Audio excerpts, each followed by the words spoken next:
முதல் வாசகம். பார்வோனை வென்று நான் மாட்சியுறும்போது நானே ஆண்டவர் என்று எகிப்தியர் உணர்ந்து கொள்வர். விடுதலை பயண நூலிலிருந்து வாசகம். அதிகாரம் 14, இறைவசனங்கள் 5 முதல் 18 முடிய. அந்நாள்களில் மக்கள் ஓடிப்போய்விட்டார்கள் என எகிப்து மன்னனுக்கு அறிவிக்கப்பட்ட போது பார்வோனின் மனமும் அவன் அலுவலர் மனமும் இம்மக்களை பொறுத்தமட்டில் மாற்றம் கண்டது. நாம் இப்படி செய்து விட்டோமே, நமக்கு ஊழியம் செய்த இஸ்ரவேலரை ஏன் தான் அனுப்பிவிட்டோம் என்று அவர்கள் பேசிக்கொண்டனர். எனவே அவன் தன் தேரை பூட்டி தன் ஆள்களையும் கூட்டிக் கொண்டு கிளம்பினான். தேர்ந்தெடுக்கப்பட்ட 600 தேர்களையும் மற்றும் எகிப்திலிருந்த எல்லா தேர்களையும் அவற்றின் படைத்தலைவர்கள் அனைவரையும் கூட்டிக் கொண்டு புறப்பட்டான். ஆண்டவர் எகிப்திய மன்னனாகிய பார்வோனின் மனம் இறுகிவிடச் செய்தார்.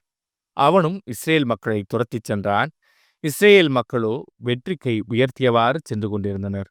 பார்வோனின் குதிரைகள், தேர்கள், குதிரை வீரர்கள், படை ஆகியவை அனைத்தோடும் எகிப்தியர் அவர்களை துரத்திச் சென்று பாகால் செபோனுக்கு எதிரேயுள்ள பிகெகிரோத்தின் எதிரே கடலின் அருகில் பாளையம் இறங்கியிருந்த அவர்களை நெருங்கினர். பார்வோன் நெருங்கி வந்து கொண்டிருக்க இஸ்ரேல் மக்களும் தம் கண்களை உயர்த்தி எகிப்தியர் தங்களை பின்தொடர்ந்து வந்து கொண்டிருப்பதை கண்டனர். பெரிதும் அச்சமுற்றவராய் இஸ்ரேல் மக்கள் ஆண்டவரை நோக்கி கூக்குரல் எழுப்பினர். அவர்கள் மோசேயை நோக்கி, எகிப்தில் சவக்குழிகள் இல்லையென்றா நீர் எங்களை பாலைநிலத்தில் சாவதற்கு இழுத்து வந்தீர்? எகிப்திலிருந்து எங்களை வெளியேற்றி இப்படி எங்களுக்கு செய்துவிட்டீரே. எங்களை விட்டுவிடும், நாங்கள் எகிப்தியர்களுக்கு ஊழியம் செய்வோம் என்பதுதானே எகிப்தில் நாங்கள் உம்மிடம் கூறிய வார்த்தை. ஏனெனில் பாலை நிலத்தில் செத்தொழிவதை விட எகிப்தியருக்கு ஊழியம் செய்வதே எங்களுக்கு நலம் என்றனர். மோசே அவர்களை நோக்கி, அஞ்சாதீர்கள், நிலை குலையாதீர்கள். இன்று ஆண்டவர் தாமே உங்களுக்காக ஆற்றும் விடுதலை செயலை பாருங்கள்.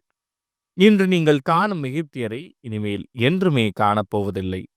ஆண்டவரே உங்களுக்காக போரிடுவார், நீங்கள் அமைதியாயிருங்கள் என்றார். ஆண்டவர் மோசேயை நோக்கி, ஏன் என்னை நோக்கி அழ வேண்டும்? முன்னோக்கி செல்லும்படி இஸ்ரேல் மக்களிடம் சொல். கோலை உயர்த்தி பிடித்தவாறு உன் கையை கடல் மேல் நீட்டி அதனை பிரித்துவிடு. இஸ்ரேல் மக்கள் கடல் நடுவே உலர்ந்த தரையில் நடந்து செல்வார்கள். நான் எகிப்தியரின் மனத்தை கடினப்படுத்துவேன், அவர்கள் இஸ்ரேலரை பின்தொடர்ந்து செல்வார்கள். அப்போது பார்வோனையும் அவன் படைகள், தேர்கள், குதிரை வீரர்கள் அனைவரையும் வென்று நான் மாட்சியுறுவேன். பார்வோனையும் அவன் தேர்களையும் குதிரை வீரர்கள் அனைவரையும் வென்று நான் மாட்சியுறும்போது நானே ஆண்டவர் என்று எகிப்தியர் உணர்ந்து கொள்வர் என்றார். இது ஆண்டவரின் அருள்வாக்கு. இறைவா, உமக்கு நன்றி. பதிலுரை பாடல். ஆண்டவருக்கு புகழ் பாடுவேன், ஏனெனில் மாட்சியுடன் வெற்றி பெற்றார். ஆண்டவருக்கு நான் புகழ் பாடுவேன், ஏனெனில் அவர் மாட்சியுடன் வெற்றி பெற்றார். குதிரையையும் குதிரை வீரனையும் கடலுக்குள் அமிழ்த்து விட்டார். ஆண்டவருக்கு புகழ் பாடுவேன், ஏனெனில் மாட்சியுடன் வெற்றி பெற்றார். ஆண்டவரே என் ஆற்றல், என் பாடல். அவரே என் விடுதலை, என் கடவுள். அவரை நான் புகழ்ந்தேத்துவேன். அவரே என் மூதாதையரின் கடவுள், அவரை நான் ஏத்தி போற்றுவேன். ஆண்டவருக்கு புகழ் பாடுவேன், ஏனெனில் மாட்சியுடன் வெற்றி பெற்றார். போரில் வல்லவர் ஆண்டவர், ஆண்டவர் என்பது அவர் பெயராம். பார்வோனின் தேர்களையும் படைகளையும் அவர் கடலில் தள்ளிவிட்டார். அவனுடைய சிறந்த படைத்தலைவர்கள் செங்கடலில் அமிழ்த்தப்பட்டனர். ஆண்டவருக்கு புகழ் பாடுவேன், ஏனெனில் மாட்சியுடன் வெற்றி பெற்றார்.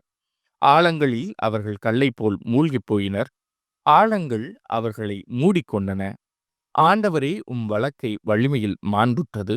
ஆண்டவரே உமது வழக்கை பகைவரை சிதறடிக்கின்றது.